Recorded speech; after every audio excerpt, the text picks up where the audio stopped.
যদি একটু দেখাতেন আপনার আসলে অসুবিধাগুলো কোথায় কোথায় হলো আর কি। দেখেন এই পার মাংস গিরার মাংস চলে গেছে, এই মাংসটা আগলা এখানে রড ঢুকে গেছে।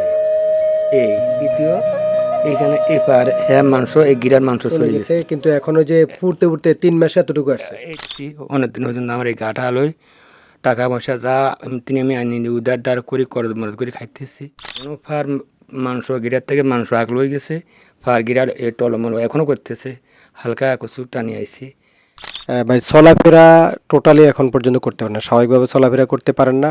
এখন সানমেন দিকে আমার এই ওষুধ দাবার নিজের পারিবারিক ব্যাপারে ঘরোয়া ব্যাপারে চলতে তিন দায় আমার।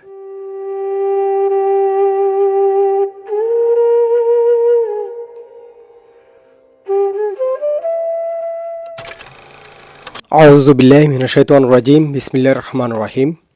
দূরে এবং কাছে, দেশে প্রবাসে এই মুহূর্তে যিনি যেখান থেকে আমাদেরকে দেখছেন এবং আমাদেরকে শুনছেন, সবার প্রতি আন্তরিক সালাম রইল। আসসালামু আলাইকুম ওয়া রাহমাতুল্লাহি ওয়া বারাকাতুহু। রয়েছে নুরুদ্দিন মাঝি ভাইয়ের বাড়িতে। এটি হচ্ছিল নোয়াখালী সদর উপজেলা ৭ নম্বর ধর্মপুর ইউনিয়ন, ৭ নম্বর ওয়ার্ড, আব্দুল আলী সমাজ এবং পূর্ব সুরলুকিয়া নামক জায়গাতে।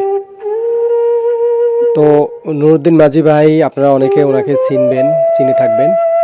ভাই গত 3 মাসেরও বেশি সময় আগে পরিবারের আরও 4 জন, টোটালে 4 জন, আরও 3 জনকে নিয়ে মারাত্মকভাবে আহত হন উনি একটা জায়গাতে ওনার ভাইয়ের বাড়িতে যাওয়ার সময়। তো তারপর থেকে দুর্বিষহ জীবনযাপন করে আসছেন, যেহেতু এত বড় একটি দুর্ঘটনার ক্ষত আসলে এটা সেরে ওঠা, তারপরে এর মধ্যেই পরিবারের একমাত্র উপার্জনক্ষম ব্যক্তি হচ্ছেন নুরুদ্দিন মাঝি ভাই।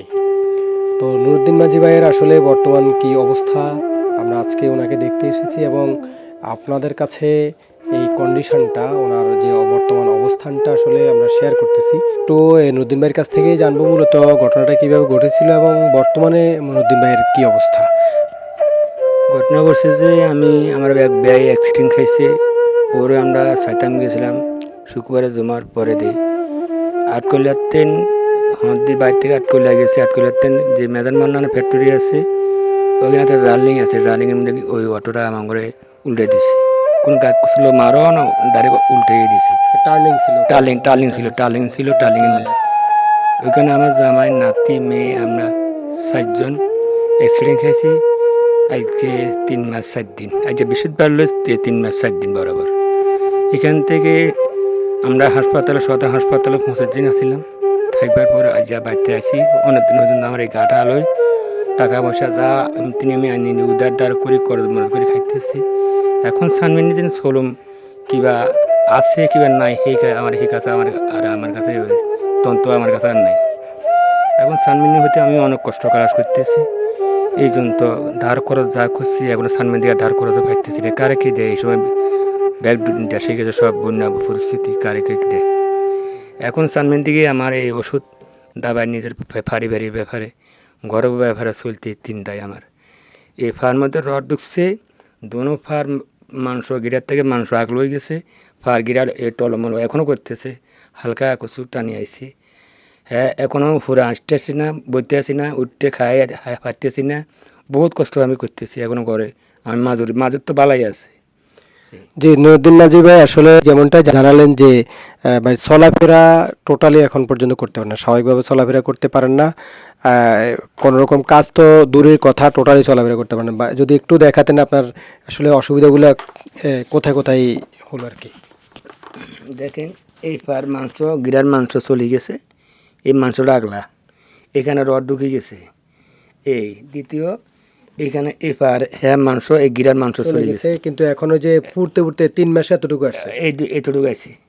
ইয়ার পরে এখানে এই গিরার মাংস চলে গেছে, এই হাতের এই মাংস চলে গেছে। এগুলো কিছুটা এখন শুকাইছে, এখানে কচুটা শুকাইছে, টানিয়েছে যেন অনেক কষ্ট পড়া যায়। এই জন্য আমি খুঁজতেছি যে আমরা পা ফুলা দেখতেছি, যেহেতু 3 মাসের পরে ওনার পায়ে যে অবস্থা, টোটালি চলাফেরা করার ক্ষেত্রে আমি যতটুকু দেখলাম যে উনি টোটালি চলাফেরা করতে পারেন না, হাঁটাচলা করতে ওনার অনেক অসুবিধা হচ্ছে।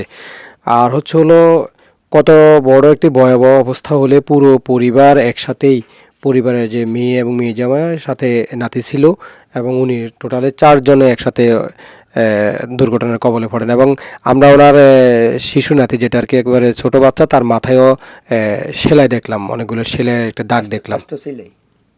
আষ্ট সিলাই দিছে ছোটো, এই যে 1.5 বছর হয়েছে বয়স, মাত্র 1.5 বছর, মাথার মধ্যে 8টা সিলাই দিছে।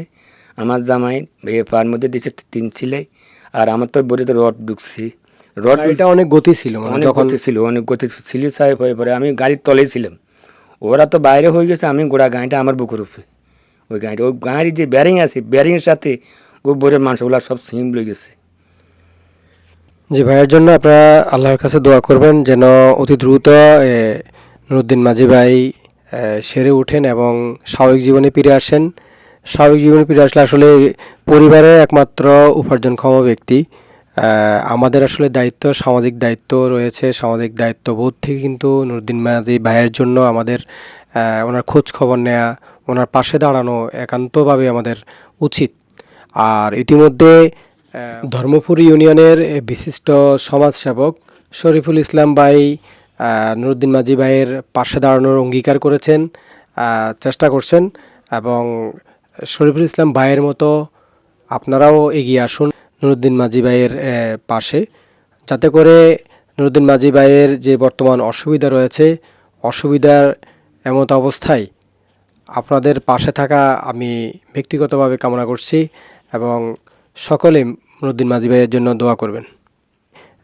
বন্যার কারণে পুরো নোয়াখালী গত 3 মাসের অধিককাল সময়, টোটালি 3 মাসের অধিককাল সময় কিন্তু বন্যার ইয়েতে সাফার করতেছেন। তার মানে ওনার সড়ক দুর্ঘটনার কিছুদিন পরেই কিন্তু যে ধীরে ধীরে পানি বাড়তে থাকে। প্রথম 1 মাস বৃষ্টি হওয়ার পরে ওভাবে না বাড়লেও পরবর্তীতে যখন প্রায় সপ্তাহখানেক যখন বন্ধ ছিল, তারপরে পুনরায় 1.5 মাসের অধিককাল সময় একটানা বৃষ্টি হলো। মাঝে আবার কিছুটা যদিও বন্ধ ছিল, তারপরে পুনরায় এখন মাঝে মাঝে বৃষ্টির পরে আগের মতোই হয়ে গেছে। ভাইয়ের বাড়ির চারিদিকে কিন্তু পানি। তো যাই হোক, এমত অবস্থায় যে অবস্থার সৃষ্টি হয়েছে সেটি নতুন করে বলার কিছু নেই। তো সকলেই নুরুদ্দিন মাঝি ভাইয়ের পাশে থাকবেন। এমত অবস্থায় ওনার অসুবিধায় অন্তত কিছুটা হলেও আপনাদেরকে পাশে থাকার অনুরোধ করছি এবং পাশে থাকবেন বলে এমনটাই আমরা কামনা করছি।